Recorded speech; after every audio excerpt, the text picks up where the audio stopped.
Well, hi. This is a video that is to introduce the content review preview of week 2, where we're discussing the forces of change. And that's because somebody forgot to press record when we were in class together. And while I can't really recreate the magic without you, because it really does make it a little different, I can go through these concepts and set you up to really understand what's so important here. First, let's just say this is week 2 in 5 classes that we're doing in mapping opportunities for foresight. We began last week with the algebra of strategy, solving for X.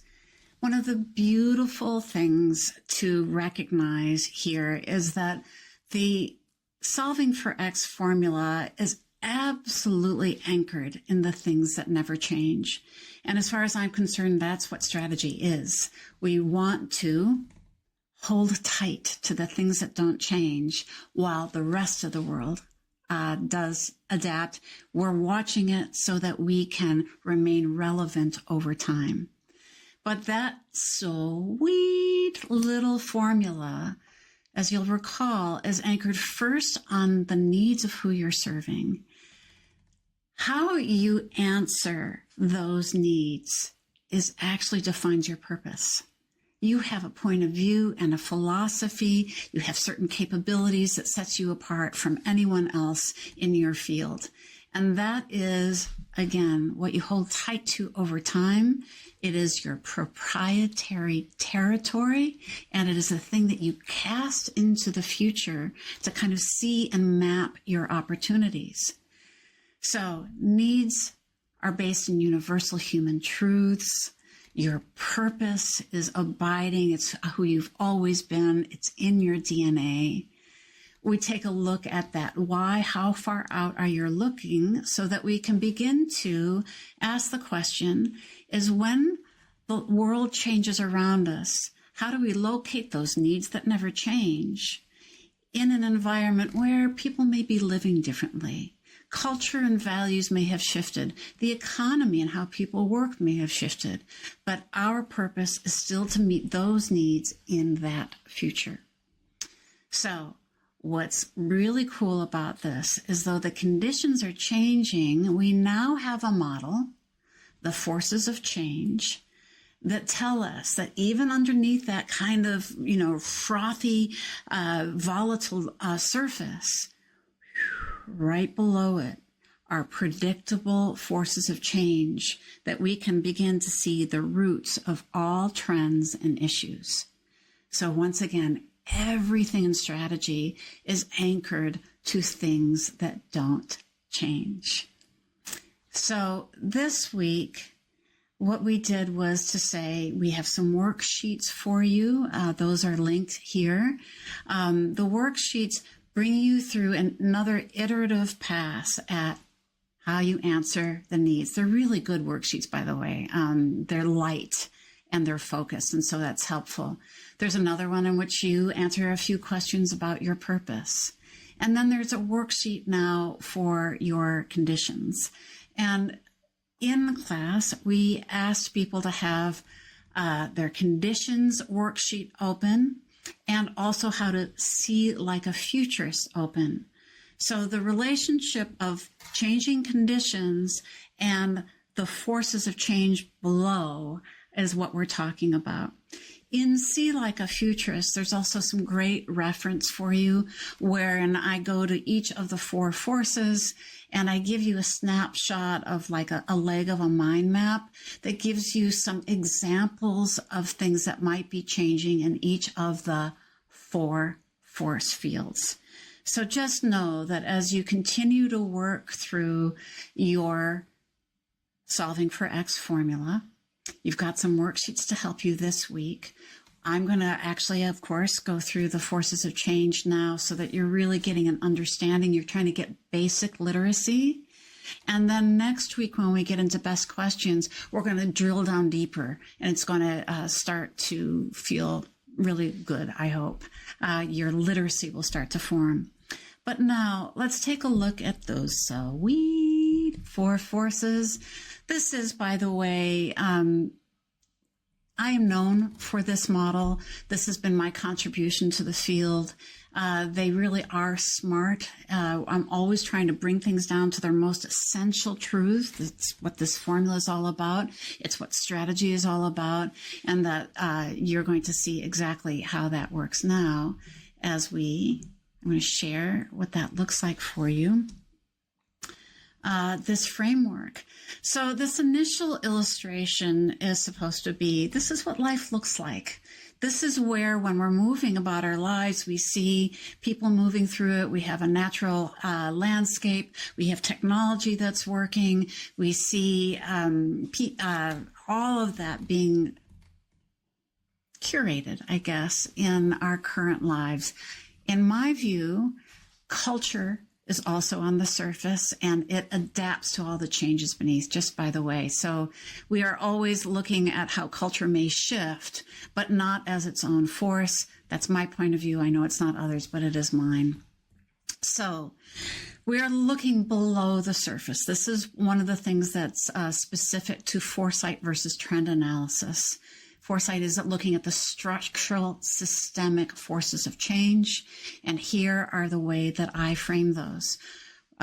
We are looking at resources, technology, demographics, and governance as the forces of change that shape society, shape all groups at any time in history, always have, always will, even as we go through societies or civilizations that change, go through that order, disorder, reorder. And of course, we're all very aware we are in a time of reorder.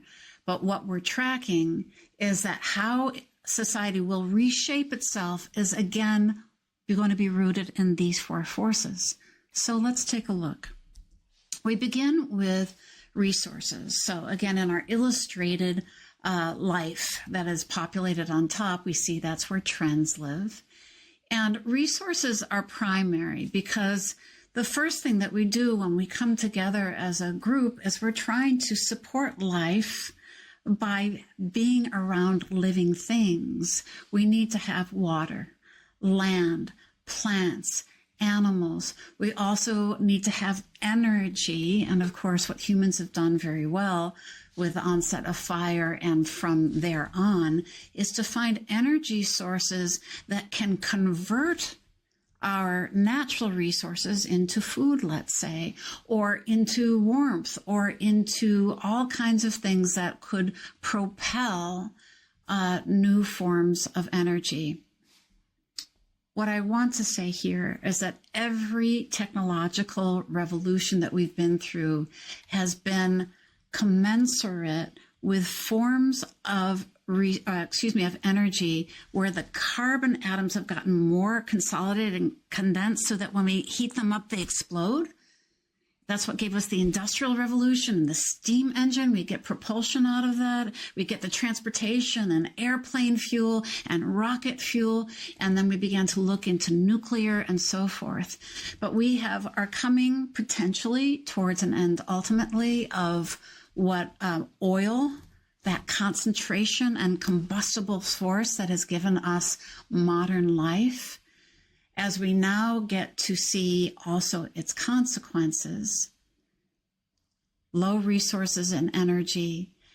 We have more greenhouse gases, of course, and we begin to see on the surface that these are the trends and current issues that we are facing with climate change, with new resources and energy, this kind of argument about sustainable resources and how that's going to take shape. So when you are scanning, this is a scanning methodology, resources, you're going to be asking, are changes in resources going to have implications for our work, for this problem that we have in mind, our project? There may be indirect, but you're just going to scan and see. We next look at, when people come together, technology. So in any social group, we are beginning to create tools where first we can harvest those natural resources to to make food and shelter and so forth. But we're also using our imagination and our ingenuity to make life easier, faster, more convenient, more secure, and ideally be able to hold more people. That's often what we're doing, is seeking stability through our technology. A key function of technology is that it changes our means of production and distribution. So what does that tell us? Is that when technology changes, our economy changes. And when our economy changes, it shifts everything around it. So we have new tools now, certainly from, the industrial age to the digital age, and now this, it's called many different things, but information or automated age, where we're seeing, chief among them, artificial intelligence, which is embedded in every other technology, in robotics, in virtual reality, augmented reality, and so forth. AI covers everything. And what do you know? All of these technologies consume more energy. So now we have a feedback loop here too. You will be scanning and looking at your See Like a Futurist reference to just consider what kind of technological changes may impact how you view your project in 2 years, 5 years, whatever your horizon is. And you're going to think about, how does that affect how people's needs are being met? How does that affect how we produce and distribute the way that we meet those needs? That's another way that it is shaping. Once again, as we populate our view on the surface, we can see that the kinds of issues, trends that come to the surface where we argue, change is very much an argument, about how do we feel about this technology? And we are seeking to imagine what this means for our place in the future. All groups, of course, are supporting people.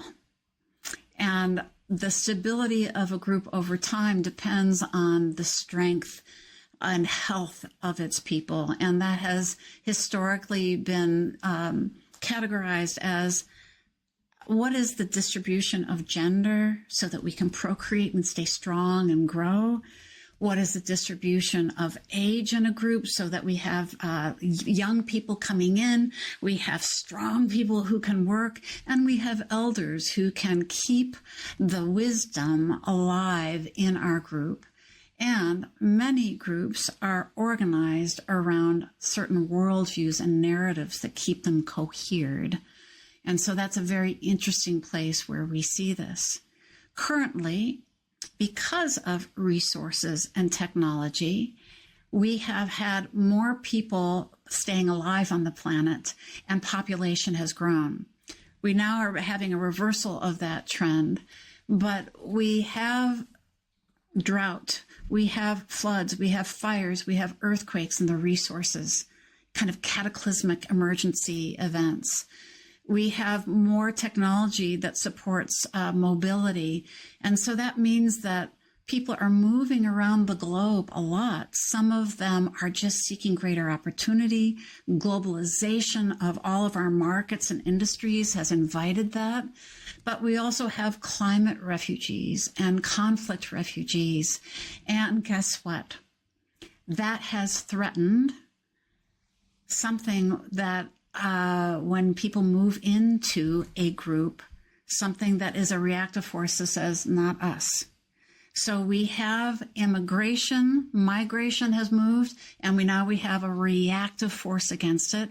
And that, once again, populates what we see on the surface.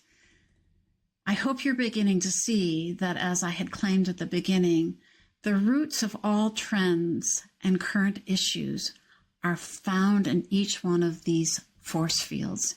It begins to make sense of what we're experiencing today, while at the same time we can maybe cast, especially as we're scanning, what's likely to be coming.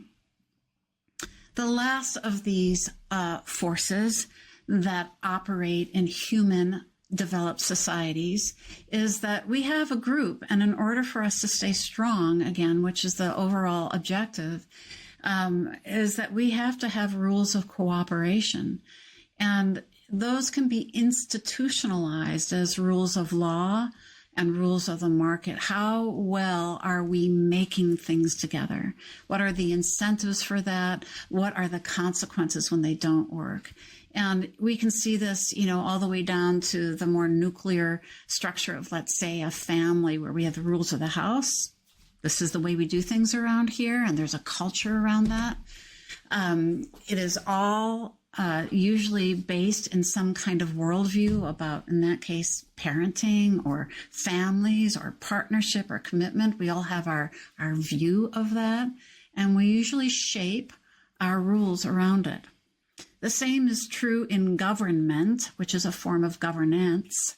When we do construct governments, they usually have an idea of this is what we feel human nature is and what government's role is in that. And as we know, we've been in a huge argument around that, particularly after this last cycle since the end of World War II. The rule of law kind of came in to say we are entering a new age where we're going to have laws and consequences so that countries can no longer just, stronger ones can't invade the others, that will have alliances to keep things in check and so forth. And unfortunately, in this cycle of order, disorder, and reorder, what we're seeing is that those institutions, those worldviews are expiring. They no longer hold us, and we are beginning to see those assumptions and worldviews breached as, once again, there are countries feeling they have a right to invade others. And of course, here in the U.S., we are going through a time where people are questioning the role of government at all.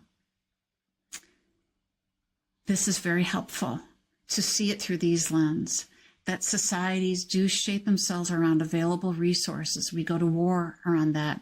In resources right now, we also have climate change, which is melting Arctic ice caps. And so there's all kinds of consequences where, low-lying countries are being swamped.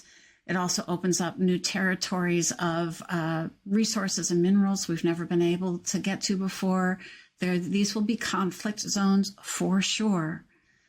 And yet this is how world orders always reshape themselves. So once again, we are working through these. It may feel overwhelming. I grant you that. Hopefully, as you step through it, we saw this in class, that people came out of their breakouts going, it wasn't as hard. It was kind of exciting to step through this and find that, I really could find things that were relevant. So I wish that for you this week as well. And I believe what I wish to do for you now is show you an application, how these four forces came to bear, and a case study for an energy utility company.